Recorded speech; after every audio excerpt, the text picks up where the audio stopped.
Thank you very much. To God be the glory, and honor be to every man that helped in this journey that allowed us to be successful.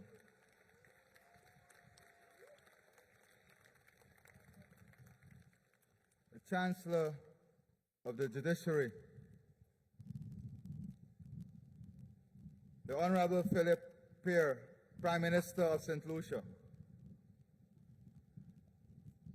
all other members of Cabinet and international dignitaries present here from the region and across our international community, our Chief Justice, members of the diplomatic community, of course, the Cabinet of 2015 to 2020, and the members of Parliament of 2015 to 2020.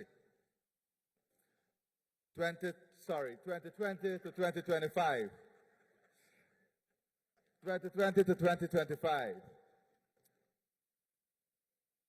Our former presidents, former First Ladies, speakers of the National Assembly, former speakers of the National Assembly,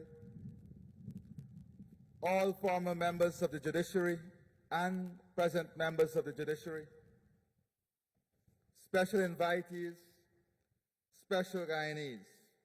Every Guyanese are special, every single Guyanese.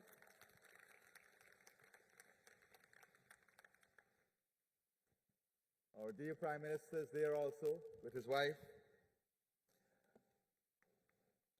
I stand before you this day, both humbled and exalted by the solemn honor you have once more entrusted to me to serve as your president.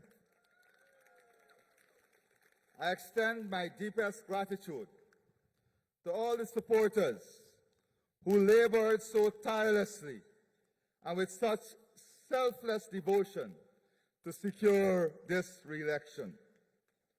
Their fervor, energy, and passion with which they supported my candidacy and the party will remain indelibly etched upon my heart. To them and to the leadership of the party, including our evergreen General Secretary and our tireless Prime Minister, I owe a debt of profound appreciation. Please give the leadership of our party and the supporters a resounding round of applause. I extend my heartfelt gratitude to all those who managed and superintended these elections, to the Elections Commission, to the hard-working polling staff and polling agents, to the men and women who braved the long hours to guarantee the smooth conduct of voting and the recount exercise. I say thank you to our men and women in uniform who ensure the preservation of law and order throughout this period. I extend thanks for your continued dedicated service. I also thank the local and international observers whose presence strengthened the credibility of this exercise and who played an important role in ensuring that our democracy was preserved and our election was free, fair, smooth, and well managed. I thank the Chair of the Elections Commission, retired Justice Claudette Singh, and all the commissioners for an extraordinary work in these elections. I extend my sincere gratitude to the outgoing cabinet. I extend my sincere gratitude to that cabinet, whose hard work and dedication steered our nation through 5 challenging yet highly successful years. Their efforts delivered unprecedented development, transforming the lives of our people and laying a strong foundation for the years ahead. Just as I am thankful for their dedication of those who have served the nation, I'm equally indebted to the steadfast support of my family, to my wife, whose love has been my shelter and whose quiet sacrifices are the unheralded foundation of my journey. I'm grateful for this support. To my children, Zaid and Ilan, and my extended family, I'm grateful for the patience, laughter, and encouragement that sustained me when duty demanded my absence.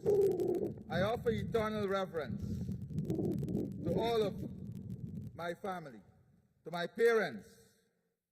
The love I draw from you is eternal.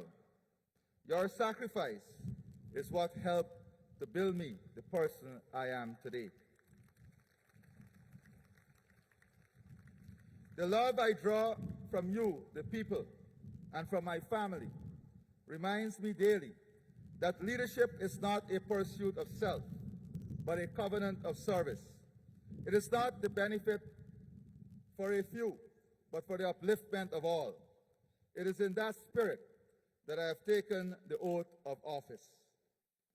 From Essequibo to Berbice and Demerara, from Linden and New Amsterdam to Lethem and Mabaruma, every strand of our national tapestry has spoken, Afro-Guyanese and Indo-Guyanese, our first peoples across the hinterland, Portuguese and Chinese Guyanese communities, and people of mixed heritage, all across the 10 regions of our country.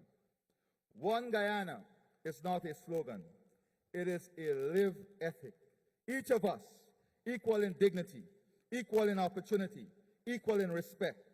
To those who did not support me, know this: I am your president too.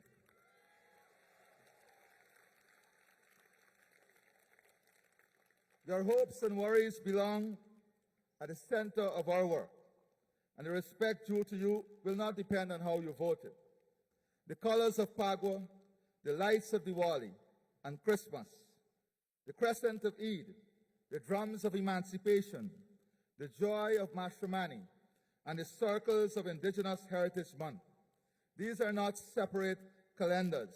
They're the single heartbeat of one Guyana. We will not let yesterday's hurts script tomorrow's hopes. We will face our history truthfully and heal it practically. By how we embrace and support each other now. Our first peoples were here before any ships wake. Their future will be secured and accelerated.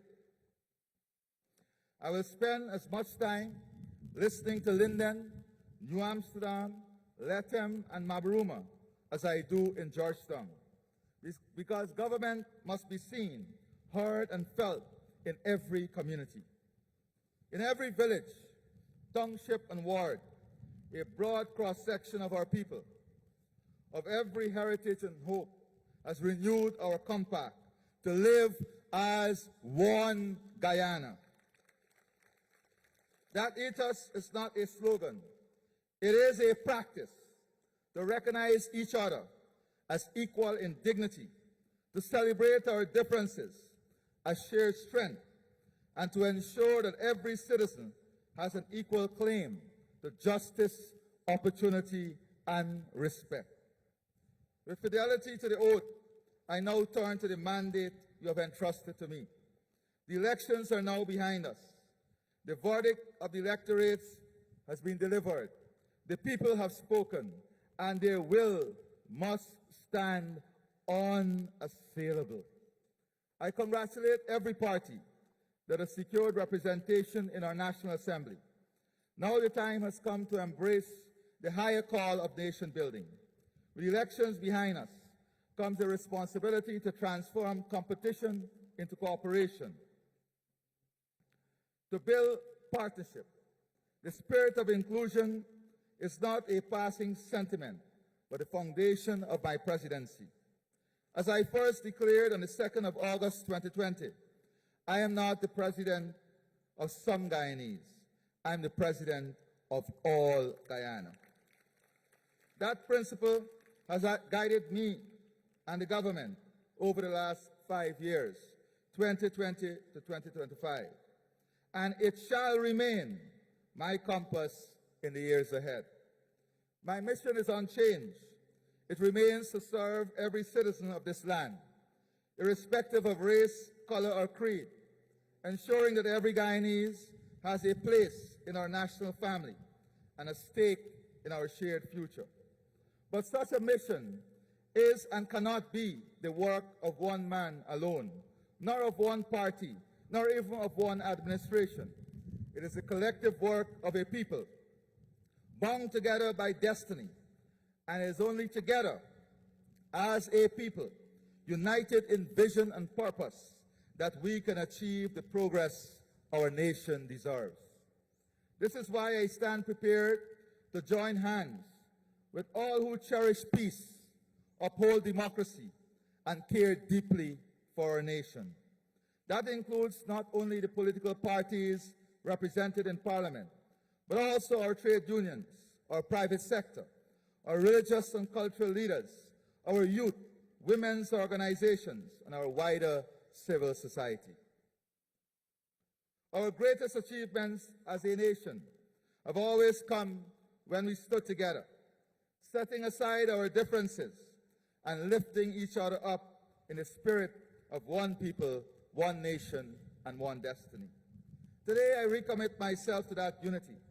I pledge to be a president for every community, every sector, and every Guyanese. The journey over the next 5 years will demand the best of all of us. It is only by standing as one people, united in purpose, that we can rise to meet the weight of this moment and the magnitude of what lies ahead. The next 5 years will be the most consequential in our nation. History has placed in our hands the resources, the leadership, the opportunities, the partnerships, and the international goodwill to transform promise into reality. But this transformation will not happen by itself. We need everyone on board. It is in this spirit of shared responsibility that we must embrace our national vision, one that captures both the depth of our resources and the height of our aspirations. Our vision is a Guyana as a rising frontier, where oil fuels ambition, sugar and rice sustain, bauxite, gold, and diamonds anchor prosperity, and fertile lands feed a region, where vast forests and rivers prove that wealth and environmental stewardship can walk together, where a resilient people turn challenge into achievement, and where a small nation rises to shape the future of its region and the world. But this vision will not materialize without a plan. And in our manifesto, together with our broader strategy for Guyana's development beyond 2025, your government has set out the framework to turn ambition into reality. That framework will require the structure of my government to keep pace with the rapid growth and changing composition of our economy, our evolving development priorities, and the growing global prominence of our country. Critical elements of our plans for Guyana by 2030 include seamless infrastructure between every region, digital infrastructure, advancing our new smart city, Silica City, and shipping and logistic hub linking Brazil and CARICOM, thereby creating new markets and opening up new opportunities. To achieve these plans, high levels of productivity and effective implementation will be critical, and technology and innovation will play an essential role. Transformation must drive economic diversification as well as human capital development. Labor must include manpower planning, whilst agriculture must ensure food security. Similarly, managing the forestry sector in a manner that maintains our environmental credentials will be key as we consolidate our position as global leaders in the fight against climate change. At the same time, the expansion of the aviation sector will require special focus, whilst regional planning and community development must be comprehensively reformed and strengthened. Importantly, we'll align ourselves with our allies and international partners to cripple transnational crime, drug trafficking, human trafficking, and every act of criminality that threatens or undermines peace, freedom, and democracy.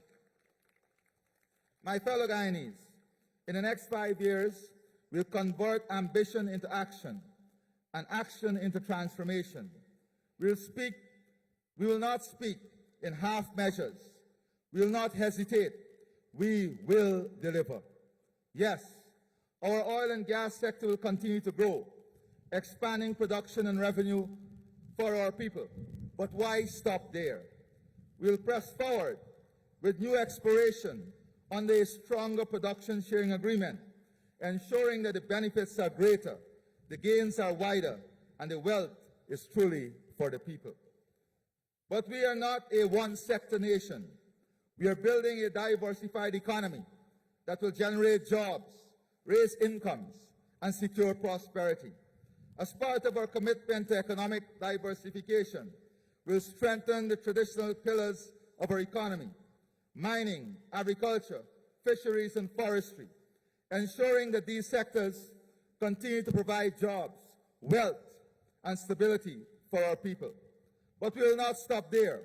We'll create new growth poles that drive the economy of tomorrow: world-class tourism, a thriving blue economy, competitive manufacturing, cutting-edge information and technology and communication technology, and dynamic knowledge-based industries. To foster deeper and more lasting national unity, I will operationalize the One Guyana Commission with particular emphasis on public infrastructure, cultural development, and national integration.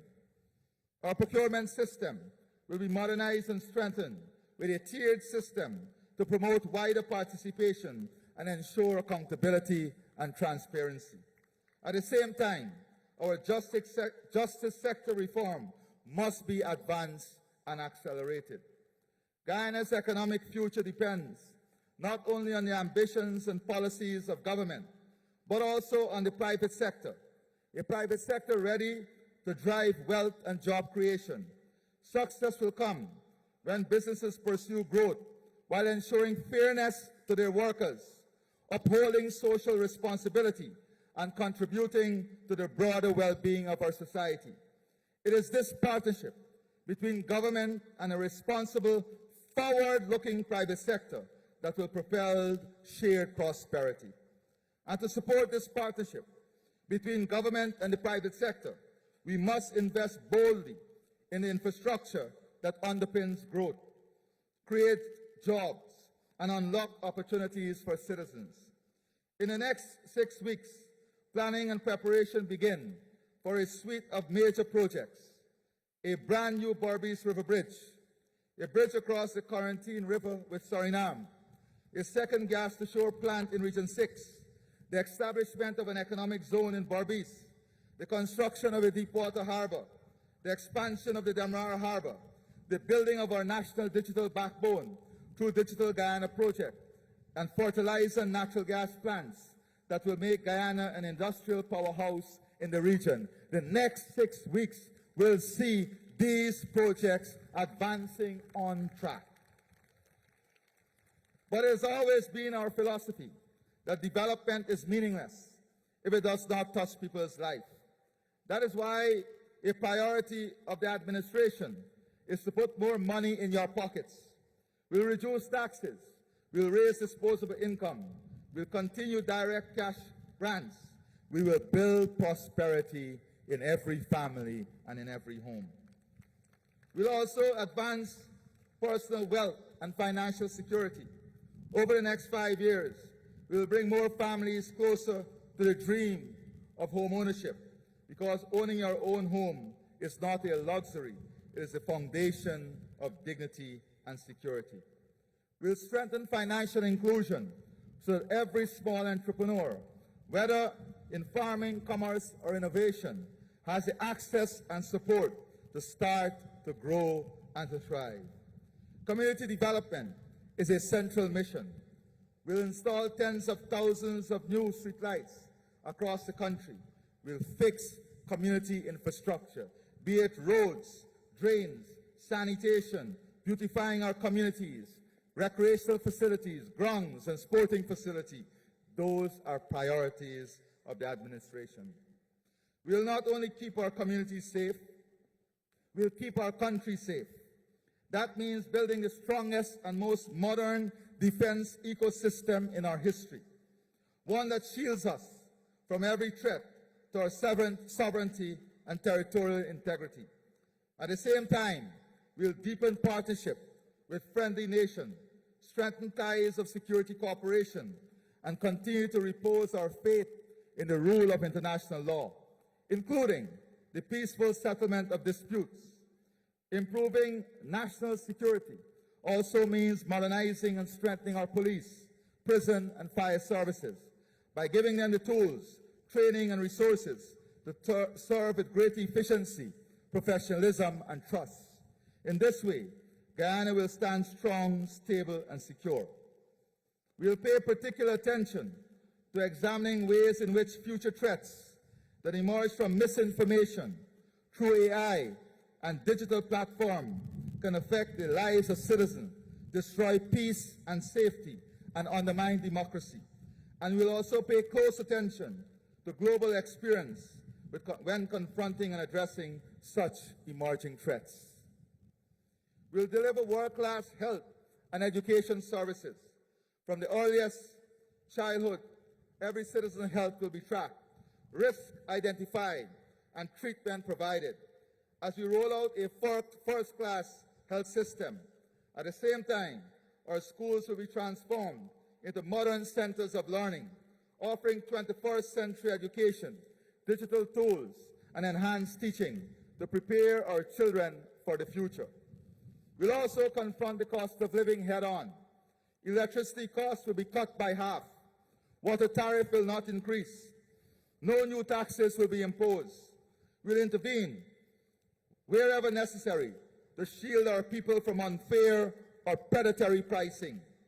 We'll boost local food production, including poultry, fish, and vegetables, so that our markets are filled with affordable, fresh, locally produced food.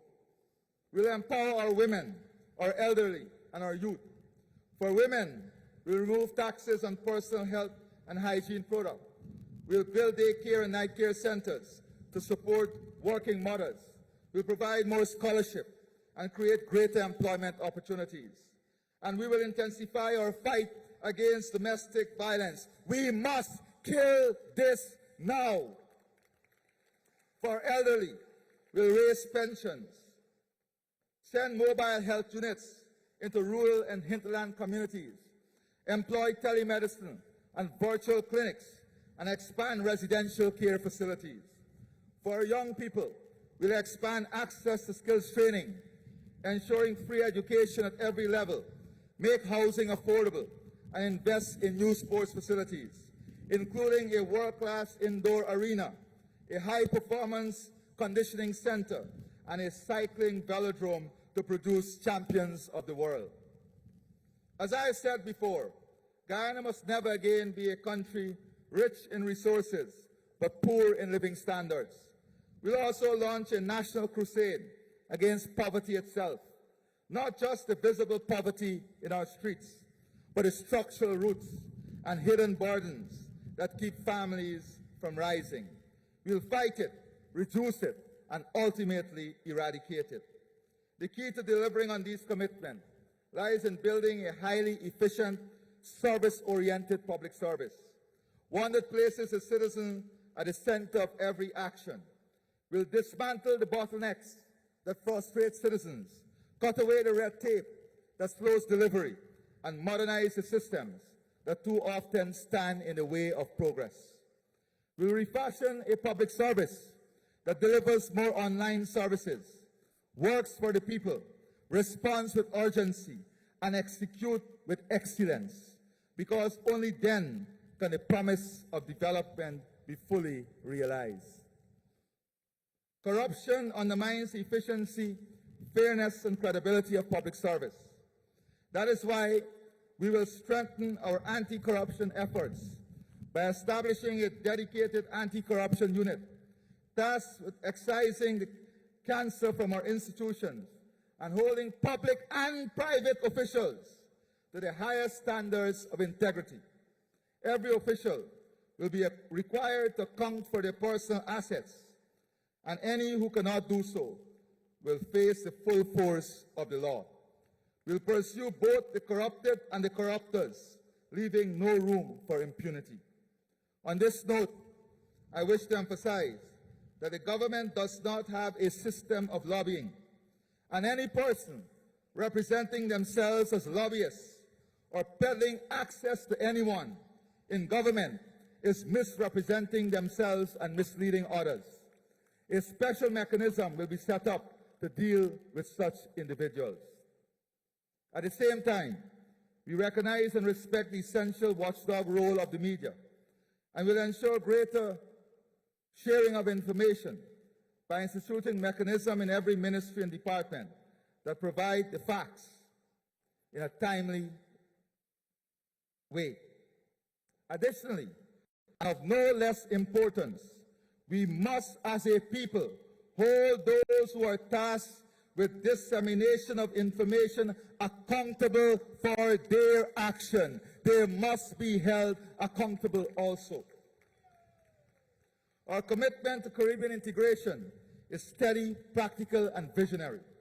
We'll deepen the CARICOM single market and economy, advancing full free movement, mutual recognition of skills and qualifications, a truly single investment space, and a seamless payment system across our region.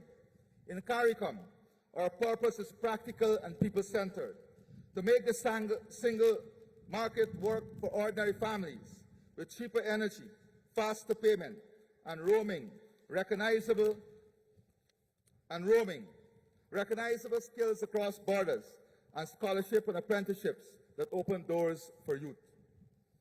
We'll champion regional energy security and competitiveness, leveraging Guyana's resources and know-how, partnering with our neighbors to lower costs, expand manufacturing, and build resilient, cleaner energy systems that power jobs and industry across the Caribbean.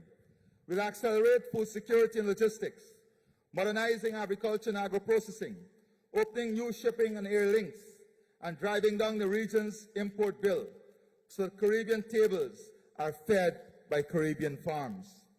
We'll strengthen collective resilience through disaster risk financing, shared emergency response, and joint action on climate adaptation. Because when the sea rise or the winds rage, we stand or fall together. And we'll invest in our people, expanding scholarships, skills, partnership with the University of Guyana and regional institutions, and a digital corridor that makes roaming, e-commerce, and government services easier and more affordable for every Guyanese citizen. Indeed, based on recent approval granted by the Council for Legal Education, we'll commence work immediately on the establishment of Guyana's very own law school, thereby enabling hundreds of persons to qualify as attorney at law right here in Guyana with full rights to practice in CARICOM country.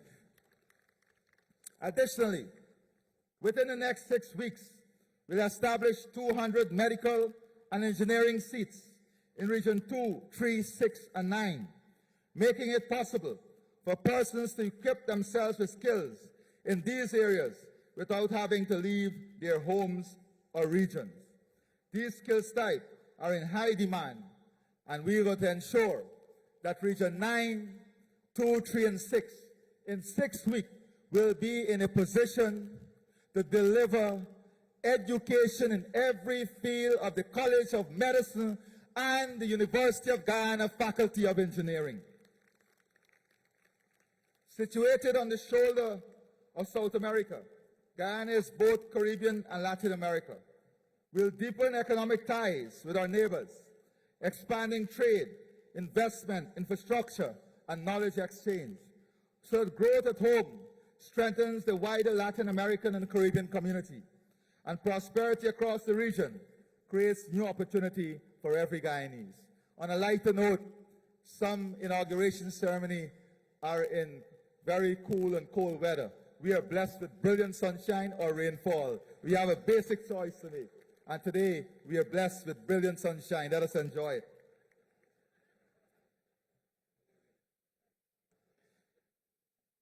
We seek peace with all our neighbors and defend our sovereignty with the quiet confidence of law and the steady strength of unity. And just as efficiency, integrity, and service must define how government works at home, so too must collaboration and cooperation define how we engage abroad. I remain committed to engaging our international partners in ways that safeguard Guyana's sovereignty and advance our national interests. We'll strengthen cooperation where it brings tangible benefit to our people, while ensuring that our resources and opportunities are managed in a manner that secures prosperity for this and future generations. We recognize the vast potential of our Guyanese diaspora to be partners in transformation of our nation. Therefore, through sustained and meaningful engagement, we'll keep our diaspora informed, encourage their investment, and create avenues for participation in key sectors. By tapping into their expertise, capital, network, and by maintaining regular outreaches with our diaspora. Furthermore, our world-class education and healthcare system will be fully accessible to members of our diaspora, providing yet another reason for them to maintain and deepen their ties with home. As we strengthen our place in the world, we must also fortify the team at home that will carry forward this mission. In the coming days, I shall announce my new cabinet, men and women chosen for their competence, their character, and their fidelity to the people of Guyana. And I will also announce a wide range of other key appointments across the public sector to ensure that the entire system is led by persons committed to delivering effective service to the Guyanese people. The achievement of our agenda will require bold decision-making, critical thinking, relentless effort, and a high degree of adaptability and agility to survive and prosper in an increasingly complex global environment. My friends, this is not just a plan, this is a promise. This is not just policy, this is progress. Together, we will make Guyana the rising frontier, a land of prosperity, of justice, of dignity, and of hope for every single citizen. The future is ours to build, and together we shall rise to meet it. There is much work ahead, and for me, that work begins now. However, the responsibility for building a stronger Guyana belongs to every citizen. My friends, let us not squander this moment. Let us not be consumed by the politics of division, distraction, or discord. Let us instead summon the courage to build and to advance. I invite all of you to join us in this journey of continuity and transformation. Together, let us build a Guyana that is not only rich in resources, but bountiful in opportunities. Let us build a Guyana more blessed with unity. Let us build a Guyana ever proud of its heritage. Let us build a Guyana more grounded in justice and inclusion.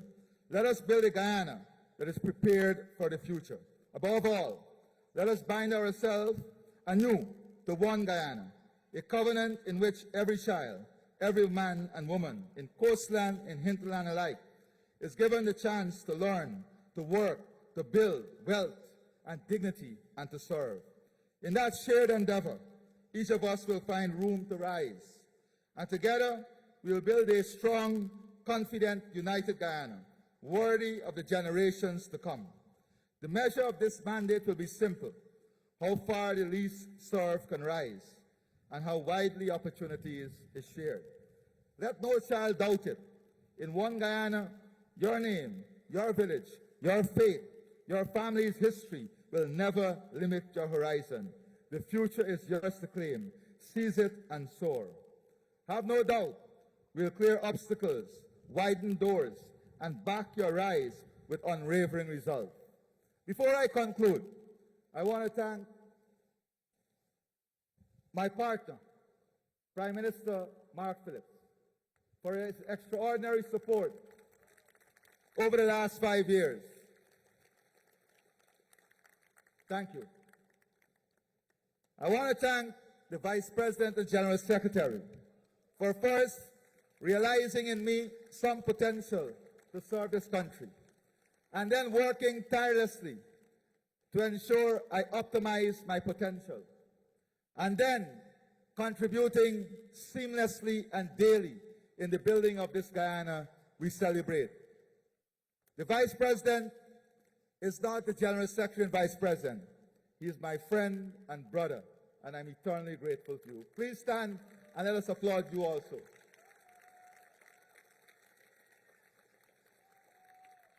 To the heads of services who stood with me for the last 5 years, and all the men and women under their command, I thank them greatly for the hours and their sacrifice.